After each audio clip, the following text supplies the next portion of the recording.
Okay. I can tell. I mean, it can be edited if not. Okay, so let's So, talk about this topic of reframing the current events and sort of moving from the lens of it being zero sum, our win, their loss, and vice versa. right. And so, and you were adding, and how is that different from family therapy? Mm-hmm. So, and I was, what I think is important to remember is that just like in family therapy, there's a lot of different stakeholders. Mm-hmm. And I also think that you cannot not think in terms of the COVID in this minute. So Mm-hmm. once you start to look at the situation, any situation, through the lens of the systems, Mm-hmm. everything is related to everything. Yeah. And so, what is the name of the guy, the French guy, who said that the beating of the wings of a butterfly in the jungle of Indonesia can Right. have an effect? I can't remember his name. Can I have can't an remember either. effect Yeah. on the economy of blah, blah, Right. blah. Well, so that is ultimately the way we look at things. Mm-hmm.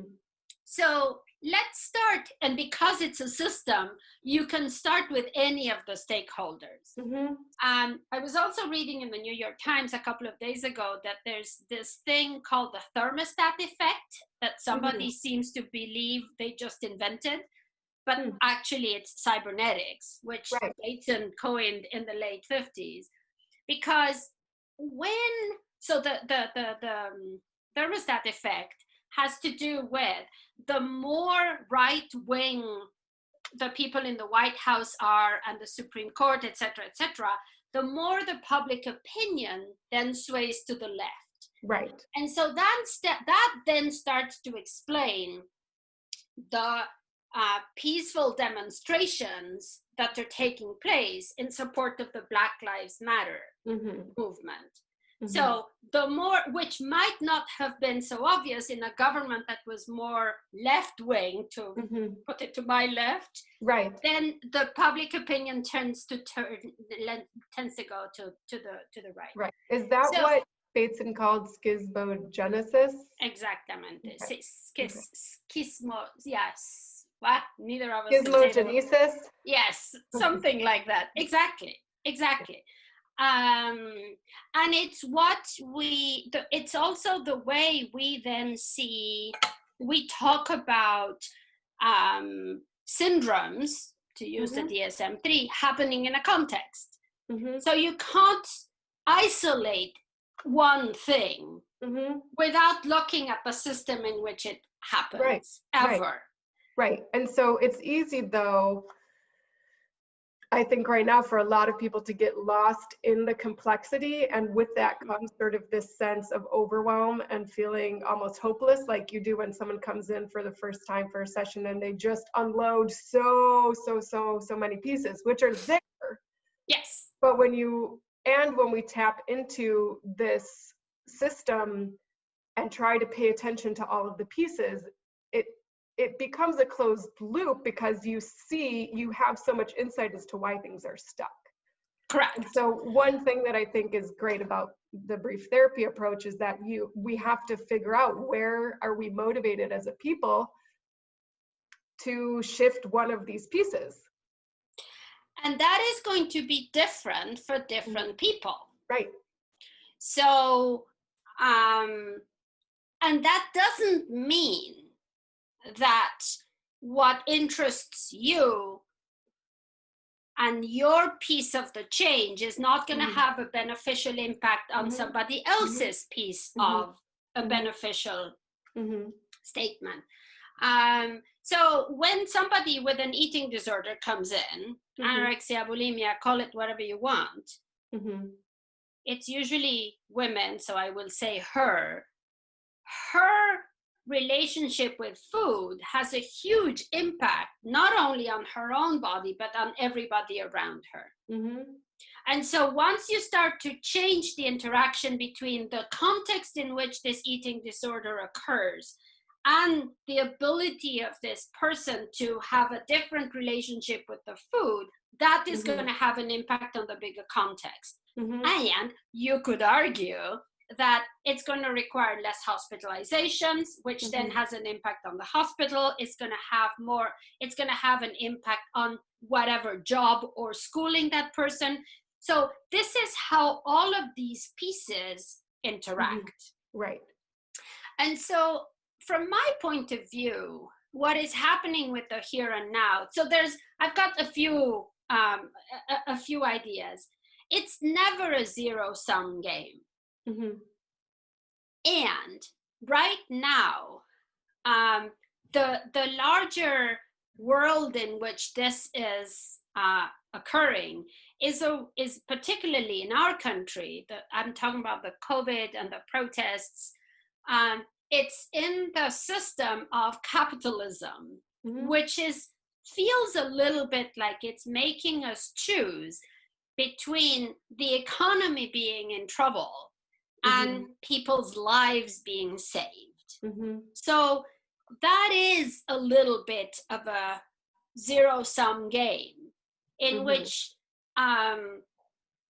the leaders need to choose whether they're going to sacrifice their people like they do in wars, or extend the longevity of an economy that will take a little longer to recuperate if they put the lives of people ahead of the economy. Right. And that in turn, sorry, one more thing, but that in turn also stratifies people.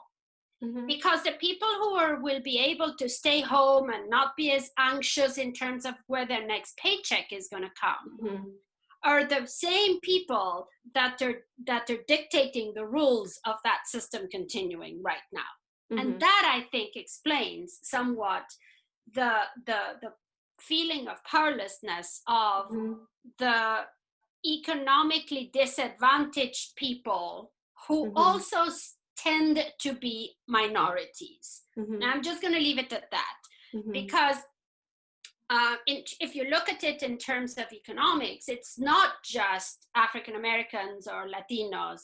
It's each group, what they do is close ranks, if you will. And in the closing ranks, we lose the perspective that, okay, so today it's this group, tomorrow it'll be that group, and the day after it's going to be some other group. And we have experience with what happened in Nazi Germany. And so I think that's why one of the reasons Germany is so willing to be very transparent and is handling the situation in a much more effective way. I mean, some of the largest protests are happening right now in Berlin. It's not a coincidence. The other place where they're happening enormously is London, which are two very diverse places. So I don't know if that answers your question of, it's not a zero-sum game. It's about participating and watching how this happens and in what context it's happening. And the willingness on everybody's part to be flexible and give a little bit, and be compassionate with your neighbor, because if it's not today, it'll be tomorrow. Right. And I think you're also pointing to the reality that there will be some losses because we're going through a crisis, and we can't necessarily have everything as it was. We can't. Correct. And there is this inevitable change, and this space where we need to be balanced in who is losing their lives or who's losing the money to stay alive, and how we're trying to soften that blow but not eliminate it completely is really important. And the more I hear you saying, the more transparent this process is, and sort of this hopeful checks and balance and being able to accommodate different voices in this discussion is really important. I mean, we can't change the fact that there is going to be huge financial loss. There is going to be a huge amount of lives lost. But how can we soften it so that it doesn't come at the expense of one group versus another group? Exactly. And so it doesn't appear that way. And so people wanting their voices to be heard, I think, is a large part of also what we see in family therapy, and people's behaviors get more and more overt and seemingly outlandish when they feel like their voice is not being heard. Absolutely. The anorectic is going to eat even less the higher the mother puts the food on her plate. Mm-hmm. It's exactly the wrong thing to do while being done with the best of intentions. Right. So we have to not necessarily criticize the intentions, although I think that is a big differing piece between the political arena and the family therapy. I think in family therapy, where the system is much smaller and when there's a lot more bonds created, I think we can usually assume good intention, Mm-hmm. almost always, I mean to say. Mm-hmm.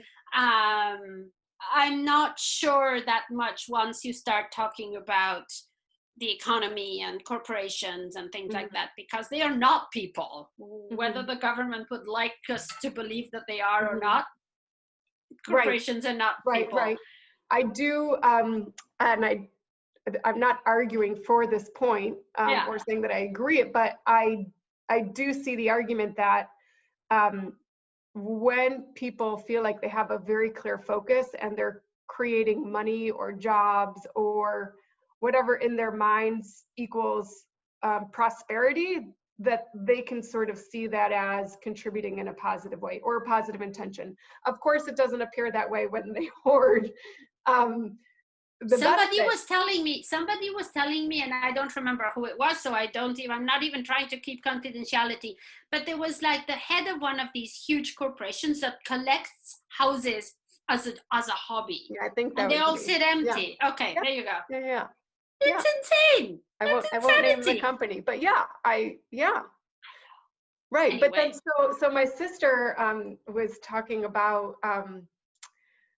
big pharma companies and just how prices get set and who benefits and who doesn't.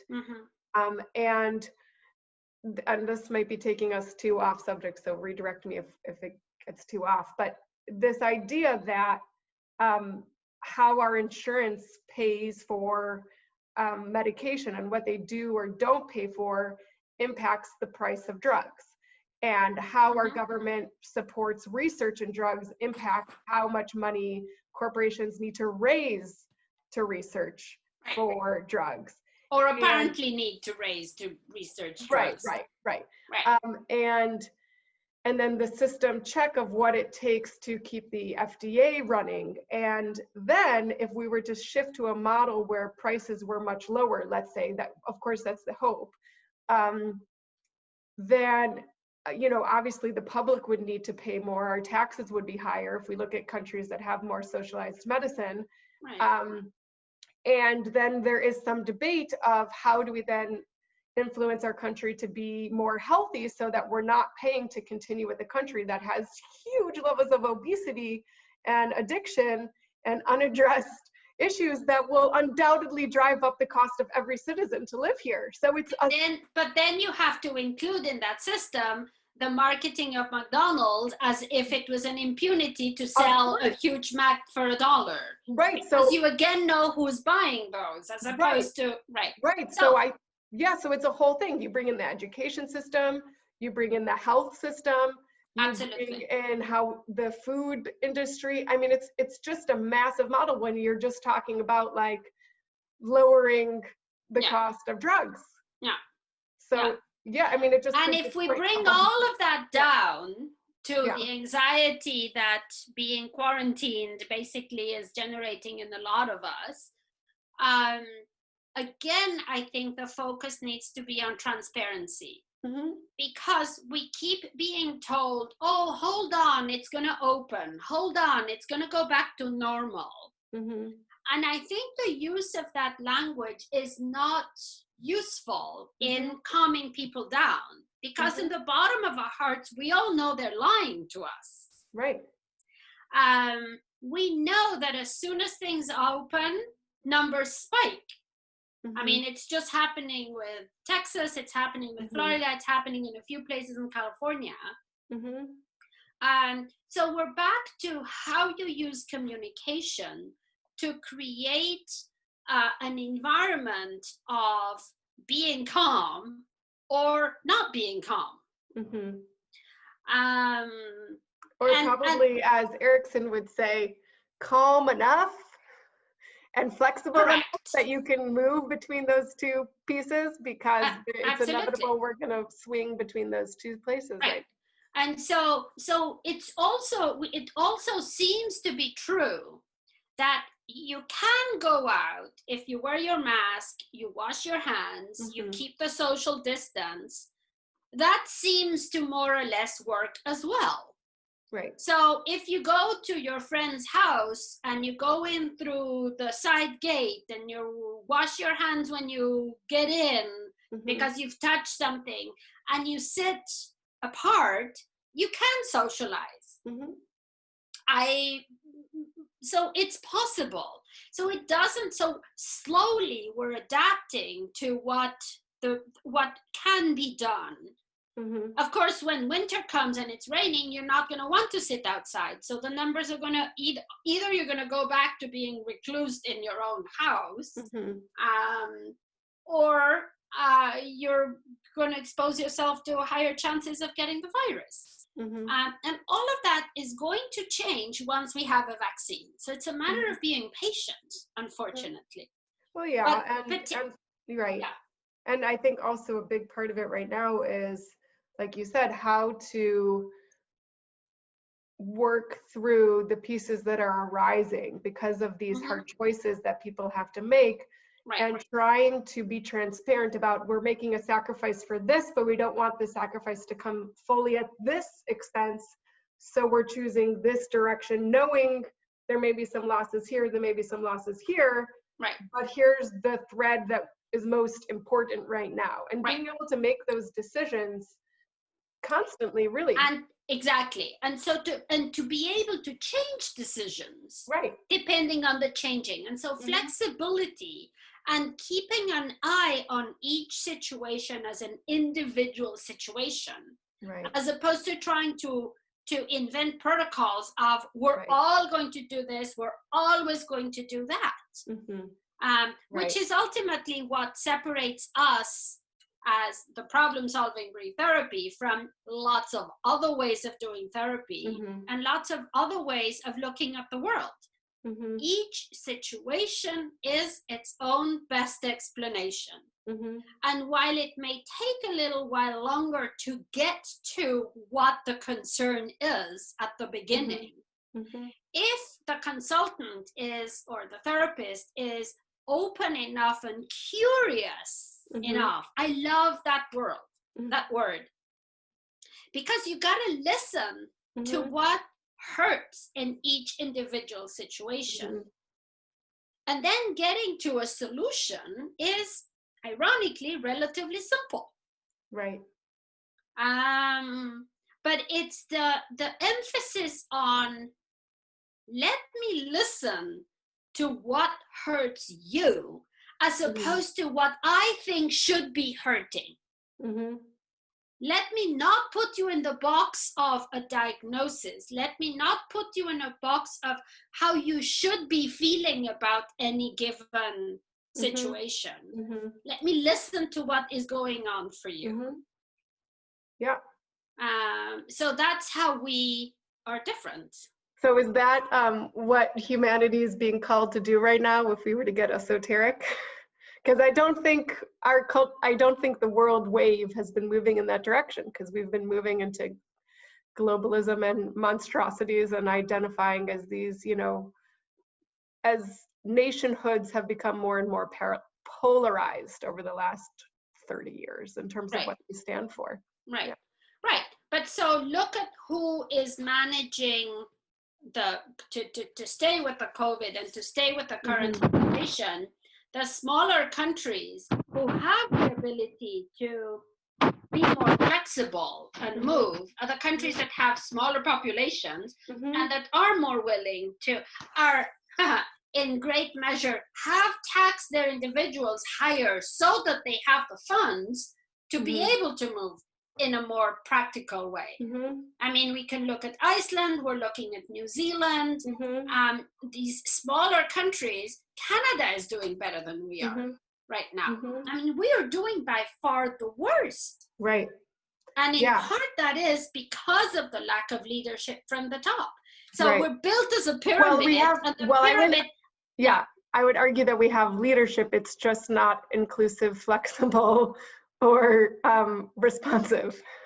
Right. But so when the leadership Right. runs to the basement of the White House and calls out the National Guard, Yeah. that's not leadership for in the benefit of the country, of the people of the country. Right.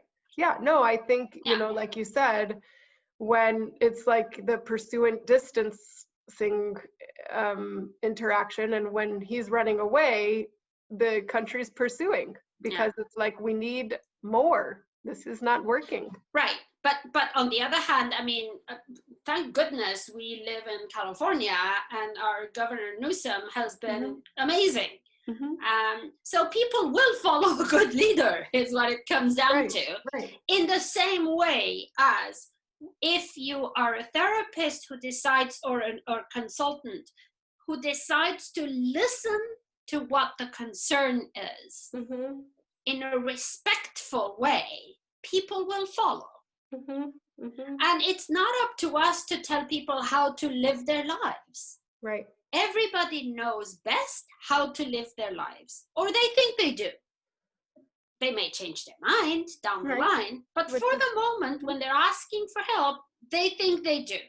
I'm not going to tell them, I can't tell them. It would be disrespectful for me to want to change their beliefs. But if I listen carefully and suggest potential changes within those beliefs, people will follow directives. Yeah. And so it's the being respectful that is one of the things that I like so much about this crazy model that we've been practicing at the Breathe Therapy Center for almost 60 years now. Right. Because it's at the heart of it is about it's about listening to what hurts, whether it's and then, you know, people will come with ready-made labels, you know, anxiety and depression and work problems and this and that, but it's because it's the language that they have in order to describe what hurts. Right. Yeah. So that was a roundabout way, and of course you and I sort of, for better or for worse, agree in our liberalism. So if anybody that's not as liberal as we are is listening, they are going to call us crazy. Which, yeah, we are. I like to be called crazy. It's the least of the insults that I have endured. Yeah. What else? So I guess does that sorry, interrupted, but it's a roundabout way of, I think, talking about that. Once you start to look in terms of interactions and systems, it never is a zero-sum game. To come back to your original question. Right. If you can get right, yes, I think it's important for the leader and the therapist to see it that way.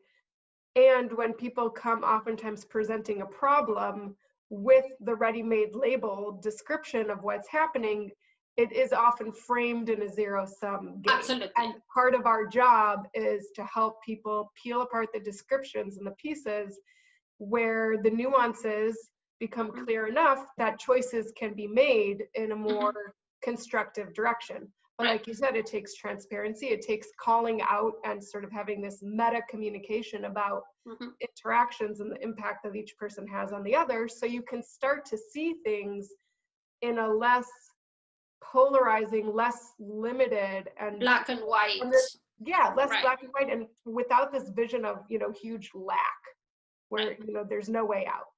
Right. Yeah. Yeah, there's always, we just recently did a training, and we called it 4 walls and a closed door. But then what, right? Because the implication is that you can always open the door. It's how you're going to choose to do it and when you're going to choose to do it, but you can always open the door. Because if the door is locked, then you have, you know, you may have to break a window or whatever. Right. But it's usually the best to try to open the door as if the door were not locked. Right. Yeah. Yeah. And and that's where I come back to curiosity, because when people come in with the ready-made labels that make reality very black and white, Mm-hmm. once you start to shift it into colors of gray, you're giving people hope. And hope is always important, because as soon as you lose hope that the current situation you're in and is painful can be changed, let's keep it in the positive, then people are going to start to work towards that. Yeah. So being able to give hope mostly through curiosity and mostly through asking questions that are descriptions of how the problem occurs, in what context does it occur, what do other people respond to that, what has the person tried to do, what we call the attempted solutions, then those questions in themselves become interventions. Right. Like you said, they become the respectful suggestions in a very, absolutely. And how Aikido works, the person ends up developing their own internal reference point of how to get to those types of answers when you ask them questions, rather than dictating, in a disrespectful way. Right. Yeah. Right. Okay. Yeah. So we solved the world problems. If anybody were to listen to us, that would be a good thing. I know. So this